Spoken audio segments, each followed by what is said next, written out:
மகாபெரிவாசரணம். ஸ்ரீ லலிதா ரகசிய வாக்தேவதைகள் நம்பிக்கையின் நாமங்களாக சொல்லிக்கொண்டே அவளை எப்படி சொல்கிறார்கள்? சர்வ அந்தர்யாமினி, எல்லோருக்குள்ளும் அவள் இருக்கிறாள் அப்படின்னு சொல்லிட்டாங்க. அடுத்தது இந்த பதிவிரதா தர்மம், பெண்களுக்கென்று இருக்கக்கூடிய விஷயத்தை சொல்லி அவள் எப்படி இருக்கிறாள்?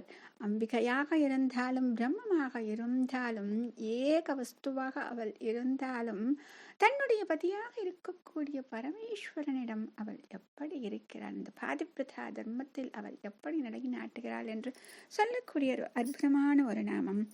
ஓம் சத்யை நமஹ. ஓம் சத்யை நமஹ. இப்போ இந்த நாமத்தில் யார் சொல்கிறாங்க அப்படின்னா சதி அப்படின்னு சொல்லிட்டு அம்பிகையினுடைய அம்சம்.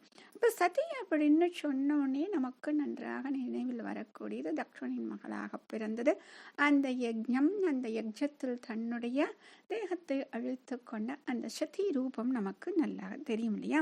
அப்போ இந்த ஸ்ரீமத் பாகவதத்தில் 4ஆம் ஸ்காந்தத்தில் தட்ச யஜ்ஞ விநாசம் நம்ம பார்க்கும்பொழுது அந்த பதிவிரதா தர்மத்துக்காக அந்த யஜ்ஞத்தில் தன்னுடைய கணவனுக்கு மரியாதை தரல அப்படிங்கிற அந்த கோபத்தால் அந்த யஜ்ஞத்தையும் அழித்தார், தன்னையும் தன் உயிரையும் போக்கிக் கொண்டாள் அப்படின்னு சொல்லிட்டு பதிவிரதா தர்மம் அப்படின்னு சொல்லிட்டு அதில் அம்பாள் எத்தனை உயர்ந்தவளோ அத்தனை உயர்ந்தவளாக காண்பிக்கப்படுகிறார்.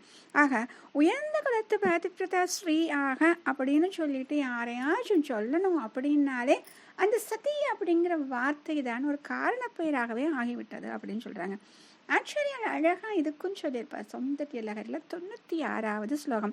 அந்த அம்பிகையினுடைய பதிவிரதா தர்மத்தை சொல்லக்கூடியதாகவே ஒரு ஸ்லோகம் அதில் வச்சிருப்பாரு.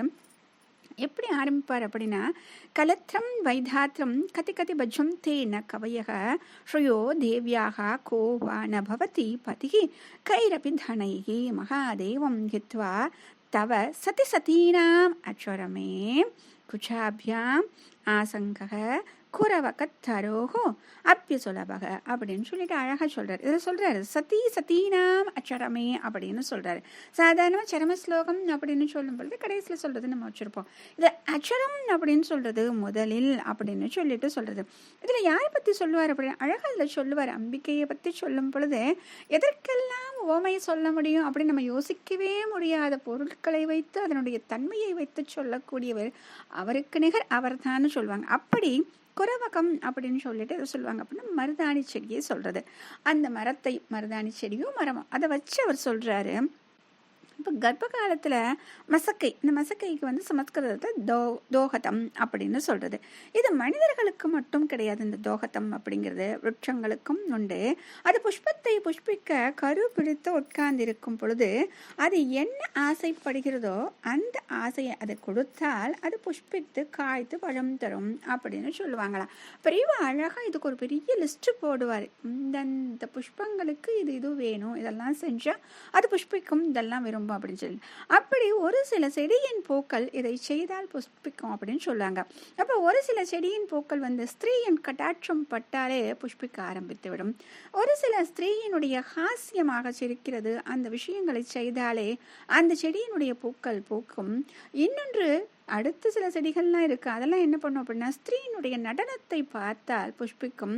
சில பூக்கள் அவள் பாடினால் புஷ்பிக்கும், சில பூக்கள் வாயினால் ஊதினாலே புஷ்பிக்கும் அப்படின்னு சொல்லிட்டு அந்த ஸ்திரீகள் இதையெல்லாம் செய்தாலே இந்த செடிகள் புஷ்பிக்கும் அப்படின்னு சொல்றாங்க. இதுல குரவக்கம் அப்படின்னு சொல்லிட்டு மருதாணி சொல்றாங்க இல்லையா? இந்த மருதாணி எப்படி அப்படின்னா ஒரு ஸ்திரீ தன்னை ஆலிங்கனம் செய்து கொண்டால் மட்டுமே புஷ்பிப்பது அப்படின்னு இருக்காம்.